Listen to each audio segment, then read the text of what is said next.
오늘 일사 말씀은 에스겔 22장에서부터 23장까지 말씀을 합니다.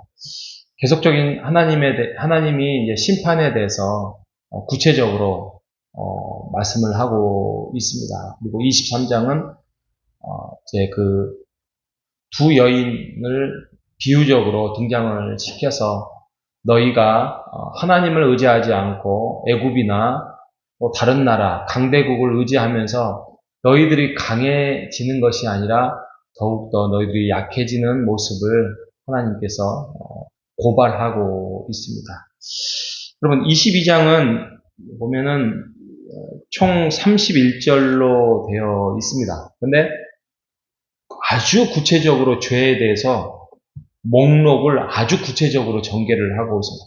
이건 처음부터 끝까지 아주 너희들이 무슨 죄를 지었는지에 대해서 무슨 검사가 고발하는 것처럼 너무 구체적이고 너무 아주 치밀하게 진행을 하고 있습니다.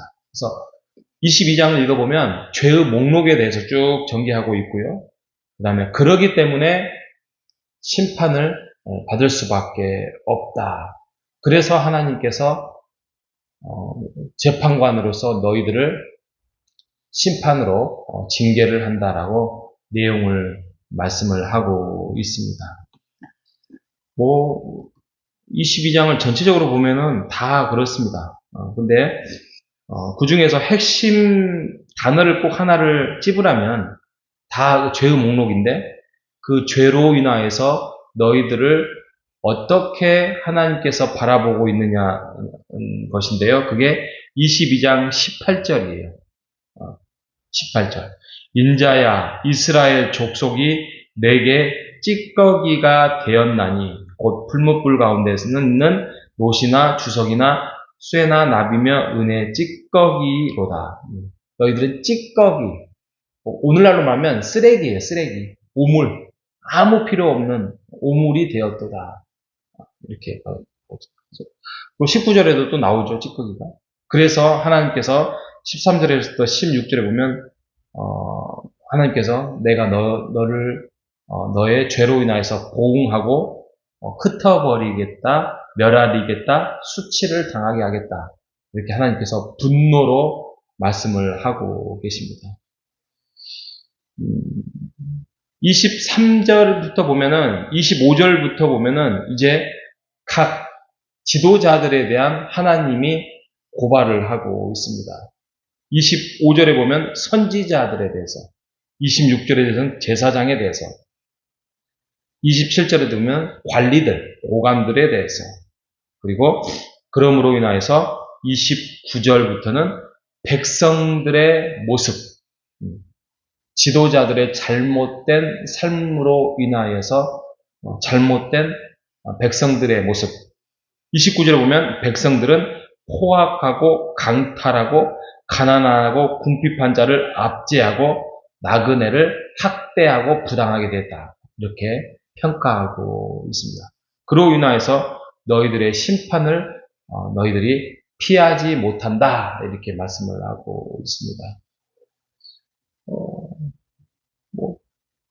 구체적으로 너무 잘 나와 있어서 예를 들면은 사람들의 영혼을 삼키려고 하고 제사물의 제사 그 물건을 탈취하고 그리고 가난하고 힘들고 가장 어려웠던 사람들이 그 당시에 과부들인데 과부들을 괴롭히고 또 거짓말하고 이게 선지자들의 모습이었어요.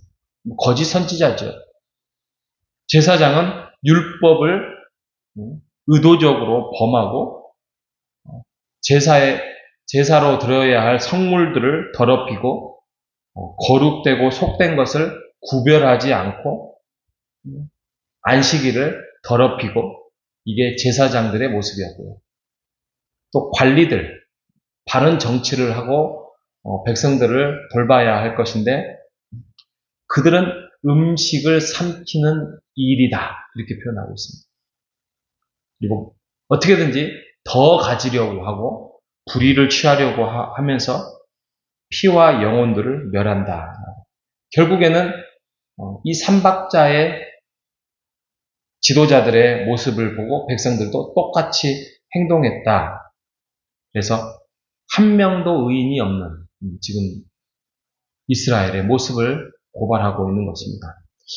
23장에 가면 그래서 두 명의 여인을 상징적으로 표현해요. 네, 이 여인의 성이 오시예요. 오시. 네, 오시. 이름은 홀라 그리고 홀리바. 제가 한번 정해봤는데 오홀라, 오올리바. 그래서 오홀라는 언니, 오올리바는 동생, 여동생. 네.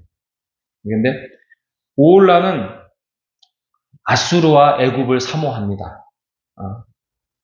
그래서 좋은 옷과 외모에 준수한 모습에 이끌려서 행음하고 애굽 사람들과 동침하고 하나님의 심판을 받는 모습. 근데 그 모습을 언니를 보고 동생이 이렇게 되면은 안 되구나 이렇게 해야 되는데 똑같이 따라하는데 똑같이가 아니라 더 큰 죄악으로 갑니다. 아수르, 바벨론, 애굽을 사모하고 언니보다도 더 큰 욕심과 부패와 결국에는 심판을 받게 되지요. 그래서 결국에는 점점 더 타락과 또 음침과 또 하나님을 떠났기 때문에 더욱더 괴로움과 고통 속에서 살아가는 모습. 결국에는 하나님을 아는, 깨달아가는 지식과 삶과 순종이 없기 때문에 무너져가는 이 두 여인을 상징적으로 표현을 하는데 이 두 여인은 북이스라엘과 남유다를 상징하고 있는 것입니다. 이스라엘이 어떻게 해서 이렇게 됐을까? 어떻게 됐을까? 이건 어렵지 않습니다. 우리의 삶 속에서도 우리가 브레이크를 걸지 않으면 우리도 똑같이 그렇게 될 수밖에 없습니다. 하나님은 지속적으로 말씀을 이스라엘에게 하셨고 그들이 자기의 삶을 율법으로 말씀으로 하나님께 예배로 브레이크를 걸어서 하나님께 다가서야 되는데 그러지 못하고 계속 자기네들이 원하는 대로 자기네들의 감정대로 자기네들이 이끌린 대로 말씀으로 가지 않고 기도로 가지 않고 예배로 가지 않고 자기네들의 소견대로 생각대로 행동하기 때문에 나오는 것입니다.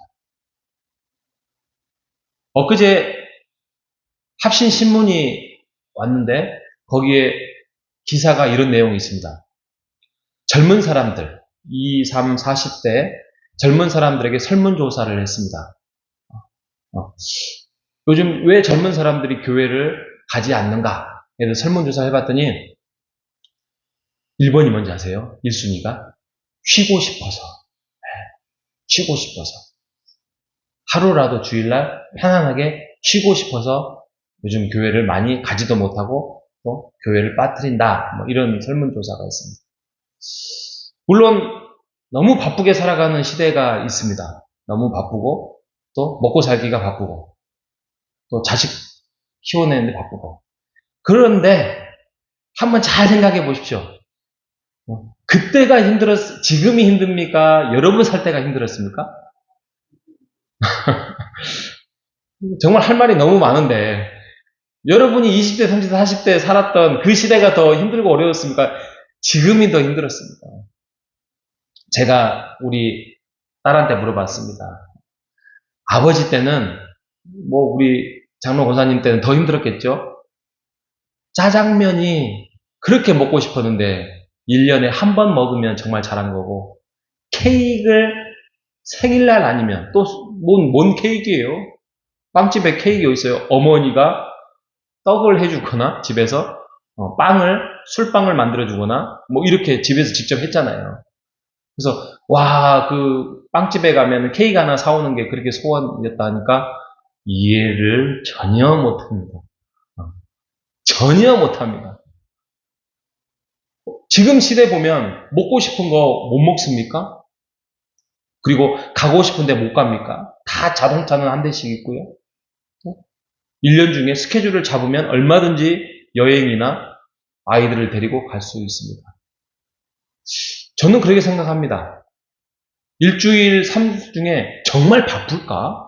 정말 쉴 틈 없이 월화수목금토 이렇게 하는데 정말 주일날 정말 그래서 힘들어서 쉬고 싶어서 정말 이 날이 아니면은 쓰러질 것 같을까? 이런 생각을 해보면 목회자로서 고리타분하는 건가요?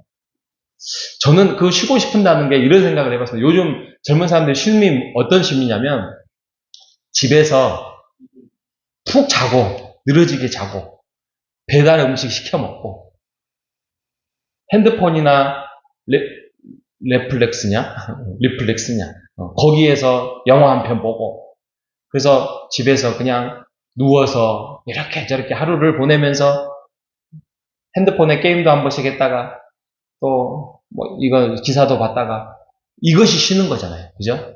이게 쉬고 싶은 거잖아요. 그런데 오늘 이 말씀에도 그랬잖아요. 진정한 쉼은 하나님 안에 있어요. 진정한 쉼은 하나님의 평화 속에 있어요. 그 쉼의 평안과 기쁨과 은혜는 하나님이 주셔야 그게 쉼이지 우리가 그냥 그래 쉬겠습니다 해서 쉬는 게 아니에요. 그러면 그게 결국에는 작은 도화선이 되어서 이게 그냥 그 다음에 더욱더 하나님을 잘 섬기겠습니다. 하루 쉬었으면 참 이렇게 가지 않고 타락과 좋지 않은 길로 가게 돼요. 그래서 하나님은, 말씀은, 예배는 점점 물러가고 결국에는 내 기준의 삶으로 돼요.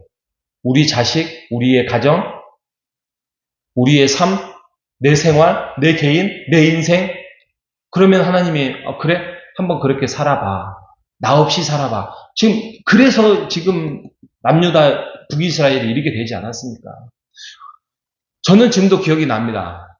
저희 부모님, 아버님이 전남 쪽에서 객지 생활을 하다가 주말부로 오실 때가 있었어요. 그러면 그래도 주일날 아침 일찍 교회 가는 모습들, 저 주일학교 때 가는 모습들, 그리고 교회에서 봉사하고 한 2시, 3시에 왔다가 조금 쉬셨다가 또 저녁에 6시 반에 교회 가는 모습들.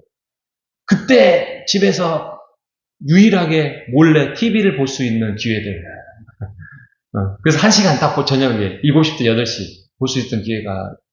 근데 지금 생각하면 그렇게 피곤하고 힘들고 또 그 다음날 보성이나 또 다른 데 또 객지로 가실 건데 저녁 예배까지 그렇게 열심히 다니셨을까라는 그 모습을 봤습니다. 그런데 그래도 결국에는 하나님께서 저희의 가정을 지키시고 인도하시고 또 이렇게 살게 하셨습니다. 여러분, 진정한 쉼은 하나님 안에 있습니다. 진정한 쉼은 하나님의 말씀 안에 있고 하나님과 기도하면서 하나님과 교제 안에 있고 예배 안에 있음을 여러분 고백하는 여러분 되시기를 바랍니다. 그래서 어떻게든지 말씀을 우리가 읽고 깨달아야 되고 기도를 통하여서 하나님을 만나야 되고 예배를 통하여서 하나님의 임재를 맛봐야 됩니다. 예배, 말씀, 기도 이것은 어떠한 것도 타협할 수 없고 우리가 진정한 평안과 쉼은 거기에 있음을 알고 우리가 하나님의 말씀과 기도와 예배를 우리가 욕심을 내서 다가서는 우리 모두가 되시기를 주님의 이름으로 축복합니다. 하나님 감사합니다. 인생에 바쁘고 힘들고 어려운다 할지라도 진정한 평안과 안식과 기쁨은 하나님 안에 있음을 고백합니다.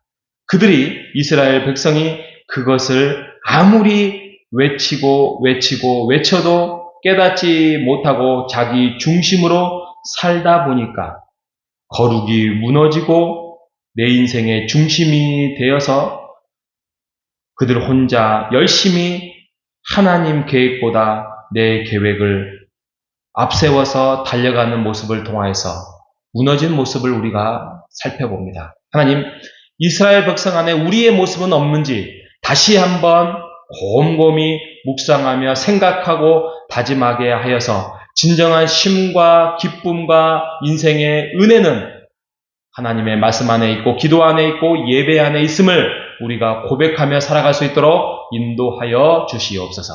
살아계신 예수님의 이름으로 기도합니다.